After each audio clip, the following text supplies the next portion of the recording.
We're going to take a break. When we come back, Tim Tebow and LeBron James are BFFs, at least according to LeBron. How odd is it that the two struck up a friendship? We'll debate that next. I respect it all the way from back when I watched him at when he was coming off the bench at Florida behind Chris Leak. All the way to him winning the Heisman, winning national championships, and now starting for the Broncos. I'm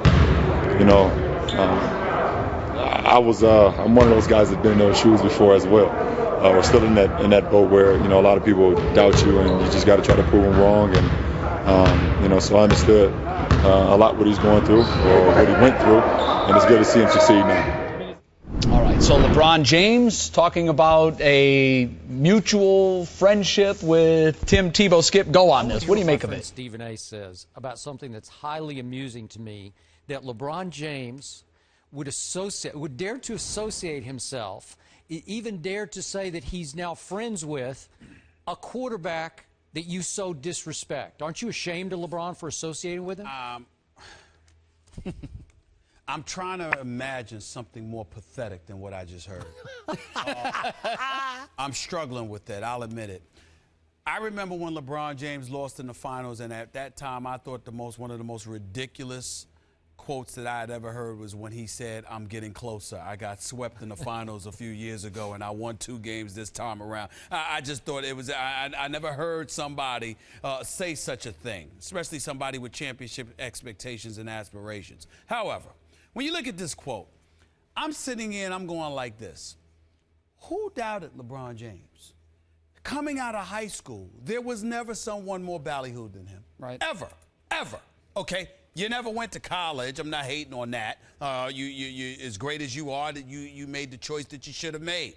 You come to the NBA. Your first game was against the Sacramento Kings. You dropped 25-7, if I remember correctly, against the Sacramento Kings in your first ever NBA game straight out of high school. We acknowledge that you exceeded the greatest of expectations. Mm-hmm. At no time in your career have you ever had something that remotely mirrors Tim Tebow until you started coming up short when it came to championships? Thank you.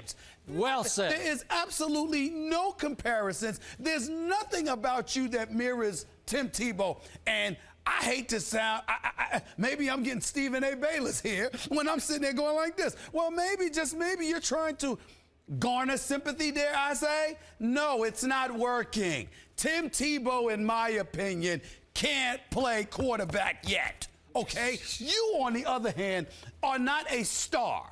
You are a superstar of the highest order.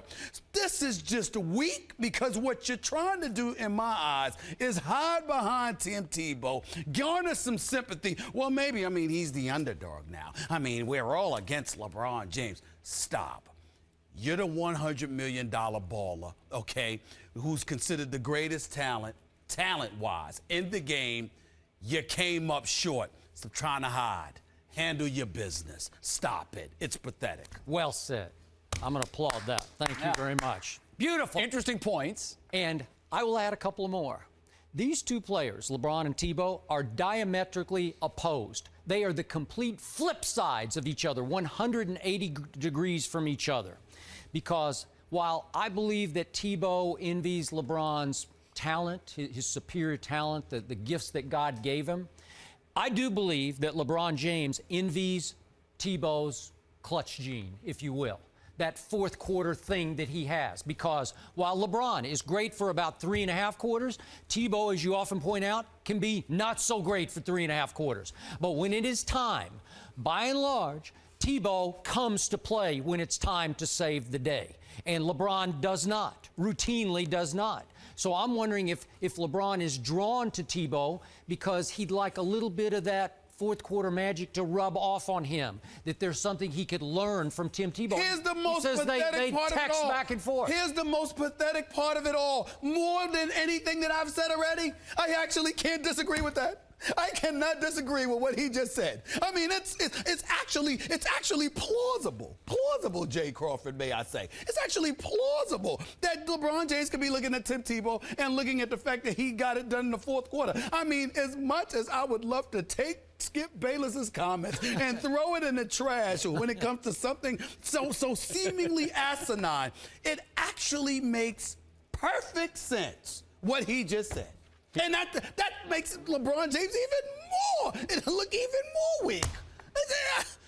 It's great. Tebow has two things that LeBron would love to have. That's championships. That's correct. I mean, he would does. love to have. Well, I'm not going to fault because LeBron didn't play on a collegiate level. No, I can't knock that. But you're right. Tim has win in a high school Tim has level. won. He did. Yeah. But Tim has But Jay, won. how many times have I said on this show, if I could pour Tebow's intangibles into LeBron James' physique, his talent, you would have beyond Michael Jordan. Yeah. You would. Michael had Tim's intangibles. He did. And the talent. Hold on. Michael had Tim's? Tim has Michael's. That's fair. Respect. Boy, you two are losing it. I got to mind y'all. I didn't say it. Want y'all. Wanna know your name? You just kill me